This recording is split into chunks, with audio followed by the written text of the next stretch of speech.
What's up, everyone? Welcome to the Power Play with CJ. Today we're focusing on what the Dallas Stars should do with both the 10th pick and their second first-round pick, which will be either the 29th or 30th pick, depending upon the outcome of the Stanley Cup Finals. Obviously, they acquired that second first-round pick from the Boston Bruins in the RMA trade.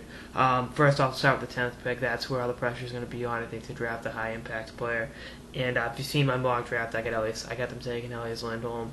I think he's a pretty nice mix of being a safe pick and having some pretty decent upside. I think if you let him develop in Sweden for another year, I think he'll be made to order for the Stars.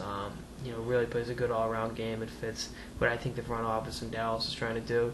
And you look back at, there's really no recent trend to go with. I know I was talking about 2009, they whipped on Scott Glennon entirely. 2010, Campbell's taking some time to develop, but I think he'll be a fine player down the line. And then 2011, Jamie Alexiak looks like he'll have a long career in the NHL. And then 2012, it's still really but erratic facts, so looks like he could be an impact player in a few years. But, if they don't see Lindholm as being the guy, maybe Anthony Mantha.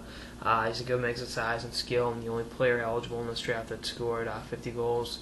But there's been some questions about his work ethic and everything, so that's, some red flags. Adam Ernie's another one that I'd look at, I guess, if I was them, the Quebec Ramparts forward from Connecticut. And then defenseman Ryan Pulak. I like his game. Brandon Weeking, even though it's, like I said, it's talking about Scott Glennon. But, you never know. Yeah, and then with the second pick, Ryan Hartman, I think, would be a great pick for them. I think him and Radek Fax on your second or third line going forward would be amazing. But, if that's not the case, I guess maybe Jason Dickinson, who's going to be a free faller. I mean, I had him in my top 15, top 16 going into the season. That's changed. And I think Robert Hagg, defenseman out of Modo, will be a free faller, and I think Dallas can definitely use some help defensively. I think they need some impact forwards, but with the second first-round pick. I mean, think about the pick they got. They signed Yaga, plays, 24, 25 games for them, then he goes to the Boston Bruins and they get a first-round pick out of it. So, I mean, there's really not that much pressure to succeed in here, so maybe a reach with a kid. If Morgan Klimchuk is still on the board, I think he'd be a great fit for them. If Ian McCoshen is still there, maybe McCoshen.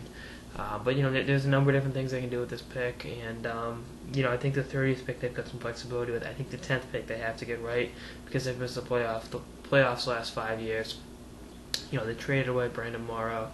They're really ushering in a new era, with Jamie Benn as the featured player, the franchise player in Dallas, now as evidenced by his new contract and all that. So there's something to think about. But, I think they'll do well this draft because they're one of the teams. I mean, I know they got Erickson, but they traded out of the first round in 2003, and I think one of those picks turned out to be the Getzlaf or Corey Perry.